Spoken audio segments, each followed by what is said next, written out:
Alex Worth here at the Caddisfly Shop, the Oregon Fly Fishing Blog. I'm going to be tying up a little golden stone jig today. Definitely going to be a really effective fly to use later this summer. Again, I tied in another jig today. You'll probably see that one first on video. Using these little jig patterns, stuff that's going to get down really quickly, is going to be a really effective way to fish that low water, fish the pockets at the end of the summer. So today I'm going to be tying it on a 4640 Daiichi. It's a really, really great stonefly hook. I'm going to be using a slotted gold tungsten bead in 5/32 of an inch, 3.8 millimeters. I'm going to be using this, what is this, 6.0 Unithread in Rusty Brown. I'm just going to start this off at the front, and I'm going to wrap this thread all the way back to the hook bend. Now obviously this doesn't matter all that much, but fun entomology fact, golden stones don't really curl up when they're in the current like the Pteronursis californicus salmon fly nymphs will. Those guys will curl up and they'll ball up. Did you say nerd? Well, yeah, actually, as a matter of fact. So yeah, I always tie these golden stones on a straight shank, and I don't ever go into the hook bend. Doesn't matter all that much. Fish obviously don't care. They probably don't have time to investigate whether it's a straight body or a curved body, but it makes me more confident in fly. So I'm going to measure out about a hook shank in length, using some India handbacks in a natural color here.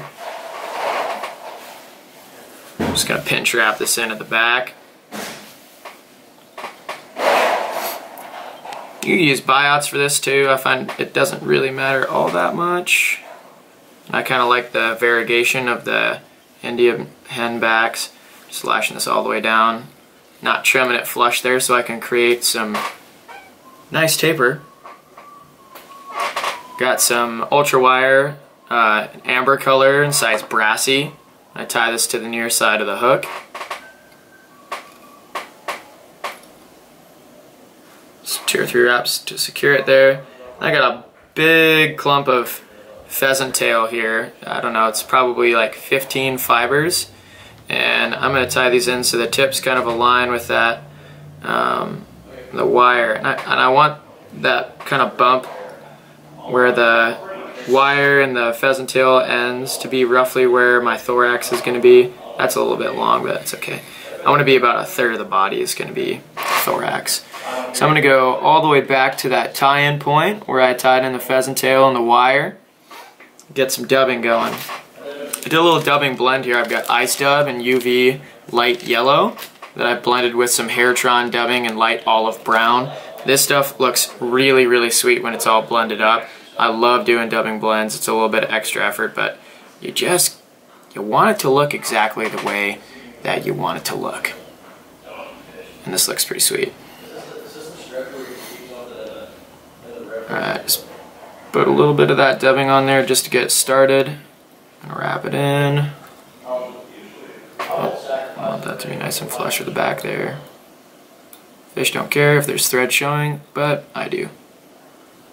And then just tighten that onto the body. Oop, that's too much.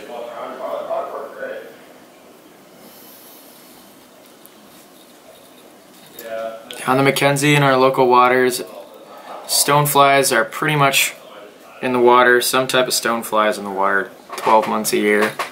And I pretty much will fish either something like this, it's like a little jigged golden stone pattern, or I'll fish a tungsten 20-incher pretty much from June all the way until the end of the year. Rosie, come here! Come here! Sorry, I had to get the dog. Door went open. Okie dokie. I'm just securing this pheasant tail to the top here. It's just going to be kind of like a shell back, the back of that stonefly. You can see if you ever look at one of the reel bugs, they've got a dark kind of brown mottled back, and then the underbody, really, it's crazy how yellow it looks. You can kind of see some of the yellow accents on their legs too. Just going to twist this off. You could do some epoxy or resin on the back here to make that pheasant tail a little more durable if you want. You could use shellback for it instead. I just like the way that the pheasant tail looks, and I find if I'm fishing a jig, especially a heavy jig, I'm normally gonna probably end up losing it in the Mackenzie before I end up needing to worry about durability. So I'm wrapping this same hunk of pheasant tail backwards a little bit. I want maybe about a third, maybe a little bit less of this body is going to be made up of thorax, and the rest is the abdomen there. I used a lot of thread there. I just kind of, doesn't matter because it's going to get all covered up with dubbing. So I'm going to take the same exact dubbing I had earlier, and I'm going to form a slightly thicker thorax than I had the abdomen.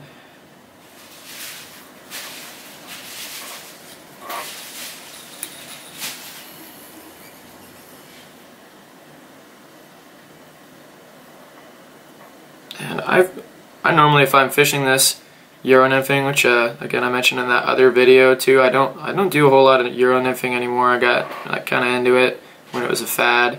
I don't do a whole lot of it anymore. But if you are Euro nymphing or you're really trying to bounce this off the bottom, you might want to go for a heavier bead because there's a lot of stuff that's going to hold water here. A lot of these materials are going to carry a lot of friction, so it's not going to sink quite as easily as like the Perdigones or really low friction jig nymphs. I got a little prepped piece of an India hen back feather here that I'm going to use for the legs. I just stripped out all the stuff at the bottom. No, don't bark. And then what I'm going to do is I'm going to grab just the very end of this, the very tip of this feather, and I'm going to sweep those feathers back, exposing just the very tip of that feather. And I'm going to trim it out. And then sweep it back forwards, and I'll use this for the leg material. I want that just to rest right where that pheasant tail is going to fold over, and wrap over the top of that, seat it in nicely. I'm not going to trim this out quite yet, just in case I want to make some adjustments. I'll fold the pheasant tail over the top. No.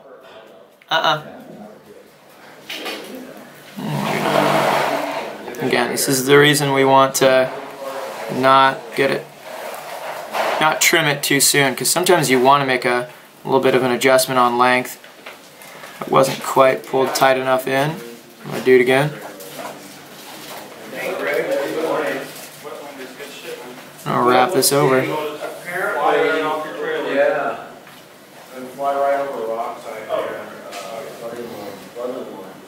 And I'm just going to kind of pull these around so I can have a more substantial wing case. And it'll also help to pull those legs kind of sideways, which helps splay them out, make them a little bit more prominent from the body. And now I'm going to make a couple more securing wraps there on top, and then a couple in front. And take the tips of my scissors, trim all this stuff out. It doesn't have to be super flush, the haircut here, because I'm going to cover this up with a little bit more dubbing. That's looking pretty sick. Thanks, man.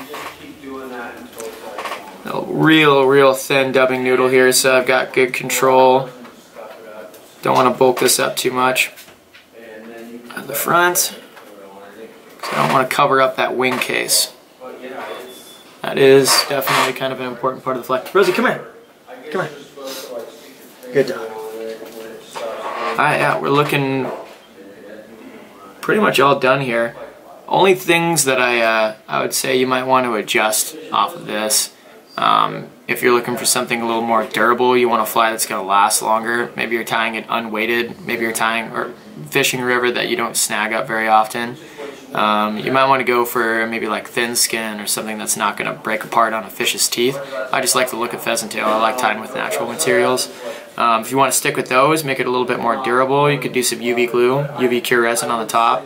I personally don't like using this stuff all that much. It's a pretty serious irritant for me. I've used it so much that I think I might have developed an allergy to it. I don't know. But it really messes with my eyes.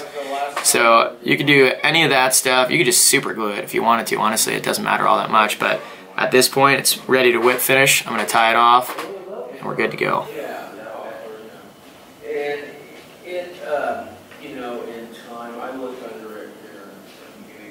Pull that tight. I'm just going to do 2 little 3-turn whip finish, 4-turn whip finish, and we're all done. Yeah, you could do this for same pattern. You could do larger for your salmon fly, your big terra narcissus nymphs. You could do smaller for your squala. Stone flies are the most biologically diverse of all of those aquatic insect families. There are thousands and thousands of different types of stone flies, so have at it. Hope you enjoy. You can get these materials at the Caddisfly shop, and tight lines, everyone. Oh, it's a bunch of work.